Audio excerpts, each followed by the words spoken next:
Everyone communicates. Many relationships are broken down or built up over communication. But what defines good communication? I'm Dr. Termary Hernández, a postdoc resident here at Syrona Counseling Retreats. As a therapist who specializes in couples counseling, I have observed common communication mistakes that can harm a relationship.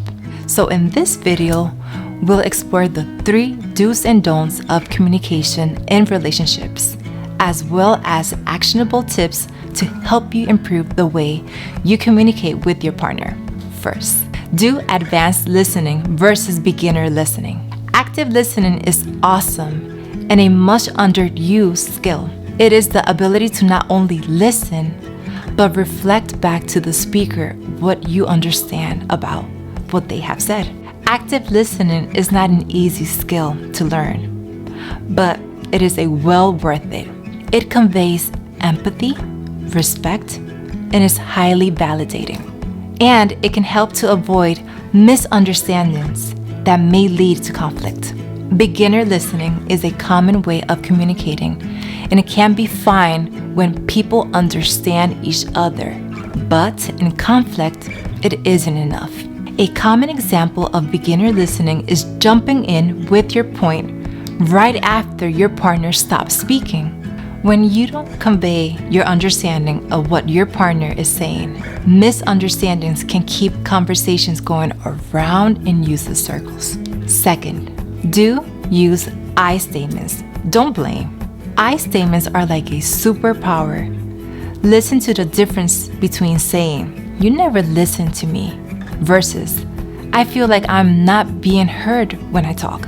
This subtle but important shift doesn't place blame, and thus it softens your partner's need to get defensive and encourages a more collaborative dialogue. Blaming others turns on a natural defensiveness in the person's being blamed. Blaming is kind of like pointing your verbal finger at your partner. It's accusatory, which hardly ever ends well. So focus how you feel about what your partner is doing, rather than on what your partner is doing. Third, do provide constructive criticism. Don't give destructive criticism. Seeing your partner's struggles through the lens of caring and kindness means you will give negative feedback in a way your partner can hear you. No one likes to be embarrassed or wrong. In a loving partnership, you want your partner to be able to make mistakes or be wrong without fear of being shamed or attacked. Constructive criticism is both positive and supportive. It provides space for something good to say as well as the critique. Destructive criticism is a damaging way of giving feedback. Instead of trying to help your partner improve, this kind of negative feedback focuses on personal attributes rather than actions. For example, calling someone stupid or using words like never and always. It is often done in a sarcastic, cutting, derogatory way that diminishes your partner rather than lift them up. This creates resentment, hurt feelings, and erodes trust and safety in a relationship. Okay, those are 3 do's and don'ts as it relates to communication. And now, I'd like to give you 6 quick tips to improve the communication in your relationship. First, be an active listener. Take time to share what you understand about what your partner is trying to communicate. Second, practice empathy. Imagine how, if you saw things from their perspective, you could feel and think in a similar way. Third, be respectful. This is an attitude, not so much a skill. Defensiveness prevents respect. Fourth, keep communication open. Shutting down or avoiding builds distance. Sharing builds connection and trust. Fifth, express gratitude and appreciation often. Keep the ratio of positive to negative comments high.